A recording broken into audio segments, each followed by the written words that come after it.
नमस्कार। आज हम बात करेंगे संथाल परगना काश्तकारी अधिनियम 1949 की। अब ये सिर्फ एक कानून का नाम नहीं है, ये एक कानूनी ढाल है जिसे एक समुदाय और उसकी जमीन की हिफाजत के लिए बहुत सोच समझकर बनाया गया था। अच्छा, एक सवाल से शुरू करते हैं। क्या कभी सोचा है कि झारखंड के कुछ इलाकों में जमीन खरीदना या बेचना लगभग नामुमकिन सा क्यों है? इसका जवाब इतिहास और एक बहुत ही ताकतवर कानून में छुपा हुआ है, और आज हम इसी पहेली को सुलझाने वाले हैं। तो आज के सफर में हम क्या क्या देखने वाले हैं? सबसे पहले हम एक ऐतिहासिक विद्रोह की विरासत को जानेंगे जिसने इस कानून को जन्म दिया। फिर हम एसपीटी एक्ट 1949 के पूरे फ्रेमवर्क को समझेंगे। इसके बाद जमीन से जुड़े जो सबसे जरूरी नियम हैं उन पर बात करेंगे। ये भी देखेंगे कि इन नियमों को लागू करने की पावर किसके पास है, और आखिर में ये समझेंगे कि ये पुराना कानून आज भी इतना अहम क्यों बना हुआ है। तो चलिए शुरू करते हैं पहले पड़ाव से, एक विद्रोह की विरासत, जमीन के लिए संघर्ष। देखिए, ये कानून रातों रात नहीं बना, इसकी जड़ें बहुत गहरी हैं।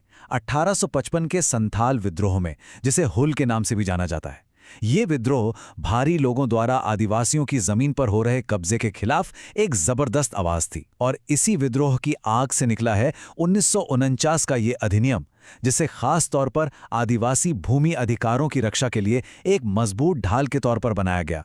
तो इस विद्रोह से जो ढाल बनी वो असल में है क्या?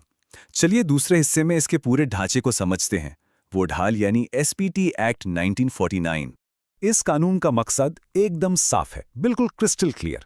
इसका सिर्फ एक ही मुख्य मिशन है, संथाल आदिवासियों की जमीन को किसी भी हाल में गैर आदिवासियों के हाथों में जाने से रोकना, बस। अब ये जानना बहुत जरूरी है कि ये कानून पूरे झारखंड में लागू नहीं होता। नहीं, ये सिर्फ संथाल परगना डिवीजन के 6 जिलों में ही लागू होता है: दुमका, देवघर, गोड्डा, साहिबगंज, पाकुड़ और जामताड़ा। अगर हम इस कानून के स्ट्रक्चर को देखें तो इसे कुल 9 अध्यायों में बांटा गया है, और इन 9 अध्यायों के अंदर हैं कुल 72 धाराएं, मतलब 72 सेक्शंस, जो इस कानून के हर पहलू को बहुत डिटेल में समझाती हैं।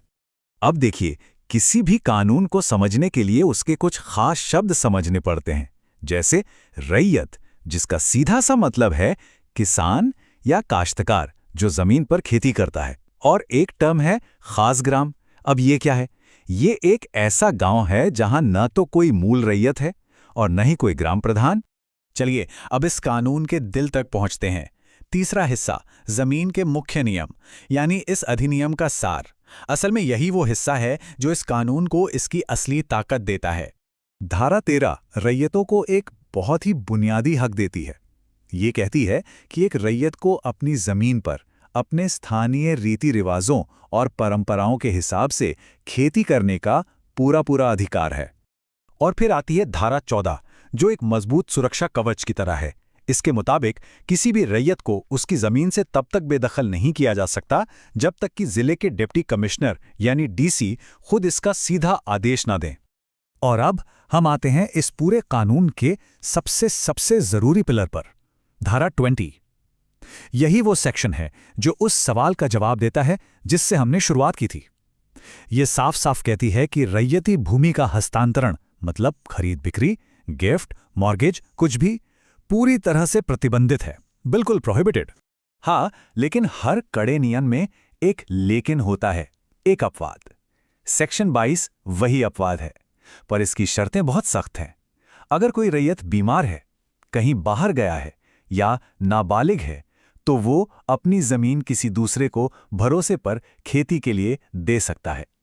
लेकिन ध्यान रहे, सिर्फ खेती के लिए, और वो भी ज्यादा से ज्यादा 10 साल के लिए।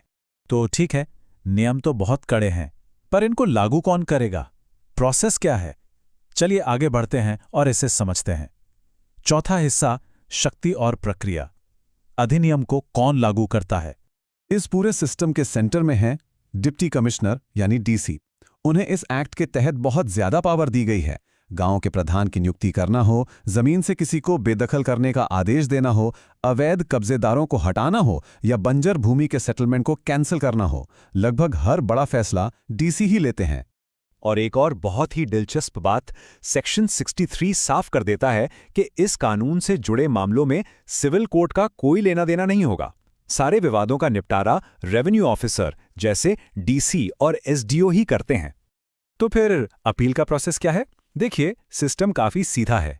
पहला फैसला आता है एसडीओ यानी सब डिविजनल ऑफिसर का। अगर कोई उनके फैसले से सहमत नहीं है तो उसके पास 60 दिनों का समय होता है डिप्टी कमिश्नर यानी डीसी के पास अपील करने के लिए। एकदम सीधी और समय पर आधारित प्रक्रिया।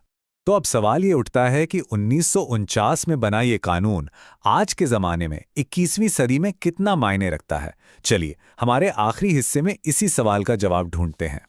इसकी आज की अहमियत समझने का सबसे अच्छा तरीका है इसकी तुलना झारखंड के ही दूसरे बड़े भूमि कानून छोटा नागपुर काश्तकारी अधिनियम यानी सीएनटी एक्ट से करना।